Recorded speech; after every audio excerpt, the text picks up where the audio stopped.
ఏంటండి మీరనేది? నన్ను ప్రేమిస్తున్నారా? అవును. మరి పెళ్ళెవరిని చేసుకుంటారు? ప్రేమించేది పెళ్లి చేసుకోవడానికేనండి. ఒకవేళ నన్ను చేసుకోవడం కుదరకపోతే? జీవితంలో పెళ్ళనేదే చేసుకోను. మీరు మరీ డెప్త్కి వెళ్ళిపోయారు. అనవసరంగా ప్రేమ గీమ అంటూ మనసు పాడు చేసుకోకండి. నేనంటే మీకు ఇష్టం లేదా? మీ మీద ఎంత ఇష్టం ఉన్నా కూడా మా అన్నయ్య చిన్న అభ్యంతరం చెప్తే మిమ్మల్ని పెళ్లి చేసుకోను. అదేంటి?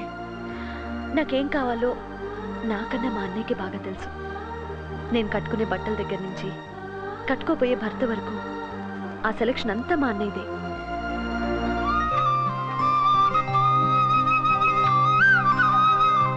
కానీ ప్రేమ పెళ్లి అనేది పూర్తిగా పర్సనల్. మా అన్నయ్య నా ప్రాణమైనప్పుడు నాకంటూ పర్సనల్స్ ఉండవు. అలాగని మీ అన్నయ్య కుంటివాణ్ణో గుడ్డివాణ్ణో చేసుకోమంటే చేసుకుంటారా? ఖచ్చితంగా చేసుకుంటాను. మా అన్నయ్య సంతోషం కంటే నాకేది ముఖ్యం కాదు.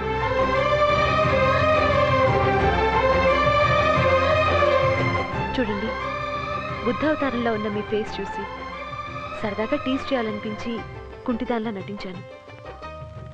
నీతో సరదాగా ఉండటమే నేను చేసిన తప్పైతే మా అన్నయ్యకి తెలియకుండా నేను చేసిన మొదటి తప్పు అదే. ఇంకోసారి ఈ తప్పు జరగదు. అది కాదండి.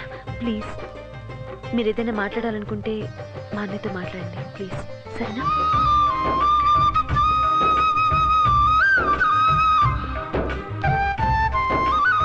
చూసావురా, తనకిష్టం ఉన్నా కూడా నాకిష్టమైతేనే ఈ పెళ్లి చేసుకుంటానంటుంది. తను మనసు పడ్డవాణ్ణి తనకిచ్చి పెళ్లి చేయడమే అన్నయ్యగా నా బాధ్యత. అతను ఎలాంటివాడో, అతని కుటుంబం ఎలాంటిదో మనం వెంటనే తెలుసుకోవాలి. అయితే వాళ్ళు మంచోళ్ళో కాదు, అబ్బాయిని అడిగొస్తాను. చింపావులే. ఈ ప్రపంచంలో ఏ వెధవని అడిగినా నేను మంచి వెధవనే అంటాడు. మరి ఎలా? అందుకే వాళ్ళింటికి మనం పనివాళ్ళగా వెళ్తున్నాం. వాళ్ళ దగ్గరుండి వాళ్ళ మనస్తత్వాలు తెలుసుకుంటున్నాం. ఇంట్లో ఎంతమంది పనులు పెట్టుకుని నువ్వు పనోడు ఏందన్నా? ఏహే, ఏ గొప్పింటి విషయమైనా బయటపడేసేది పనివాళ్లే కదా. అయినా కూడా నువ్వు పనోడు అంటే నేను ఒప్పుకోను. రే, చెల్లెలి కోసమే కదరా అన్నా. నీకు చెల్లెలుగా పుట్టడం ఆ అమ్మాయి అదృష్టం, ఆ అమ్మాయికి అన్నయ్యగా పుట్టడం నీ అదృష్టం నాకు తెలియదు కానన్నా. నేను మాత్రం మీ ఇంట్లో పనోడుగా ఉండటం నా అదృష్టం అన్నా. మొయ్ దా.